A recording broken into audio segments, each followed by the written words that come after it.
আসসালামু আলাইকুম এভরিওয়ান, সবাই কেমন আছেন? আশা করি সবাই খুব ভালো আছেন। আজকে চলে আসলাম আরেকটা নতুন ভিডিও নিয়ে। এটা হচ্ছে কিপ স্মাইলিং ব্র্যান্ডের গ্লাস পেইন্টিংয়ের জন্য যে কালারগুলো আমরা ব্যবহার করি সেই কালারগুলো। তো আজকে সেটাই রিভিউ করব। এটা করা অনেক আগের একটা ভিডিও, কিন্তু আমি অনেকদিন পর এটা আপলোড দিচ্ছি এবং নতুন ভয়েস ওভার দিচ্ছি। So bear with me. আর এই তো, সো ফার্স্ট অফ অল কালারগুলো হচ্ছে খোলার জন্য উপরে একটা ইনস্ট্রাকশন দিয়ে দেয় প্যাকেটের উপরে, যে কিভাবে আপনি উপরের ক্যাপটা দিয়ে ঘুরিয়ে প্যাকেজিংটা খুলতে পারবেন টিপগুলোর।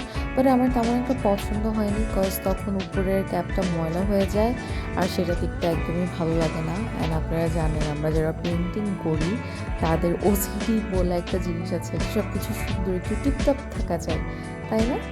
সো আপনারা চাইলে পেন দিয়ে সেটা ফুটো করে নিতে পারেন। তো আসেন কনসিস্টেন্সিগুলো দেখি। তো ফার্স্ট অফ অল আমি যখন হোয়াইট কালারটা নিই, হোয়াইট কালারটা বেশ ভালো ছিল দেখতে, কিন্তু কনসিস্টেন্সিটা না খুবই বাজে। মানে আমি কীভাবে বুঝাবো, একটা কালারও যদি সুন্দর হতো, একটা কালারও যদি সুন্দর হতো, মানে আমি খুবই ডিসঅ্যাপয়েন্টেড ছিলাম। অ্যান্ড এই জন্যই আমি কালারটি কখনোই ফিউচারে ইউজ করতে পারিনি, না সিরামিকের উপর না কোনো গ্লাস পেন্টিংয়ের উপর।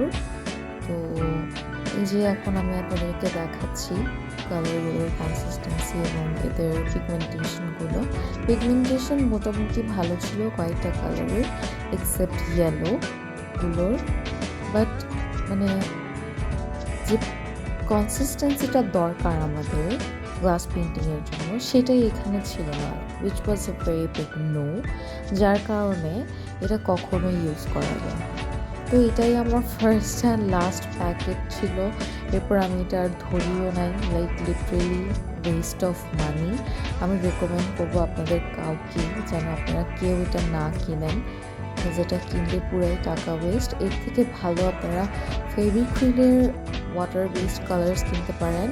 আবার ফেভিক্রিলের সলভেন্ট বেসড কালার আছে, ক্যামেলের সলভেন্ট বেসড কালার আছে, ওয়াটার বেসড কালার আছে। ওদের কনসিস্টেন্সিটা খুবই ভালো এবং আপনারা অবশ্যই ওটা ইউজ করলে খুব শান্তিতে ইউজ করতে পারবেন।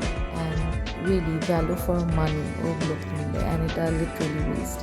তো এই যে আমি আমার কাজটা নষ্ট করে ফেলছি। আজকের জন্য এতটুকুই। আরেকদিন অন্য আরেকটা ভিডিওতে দেখা হবে। ততদিন আল্লাহ হাফেজ।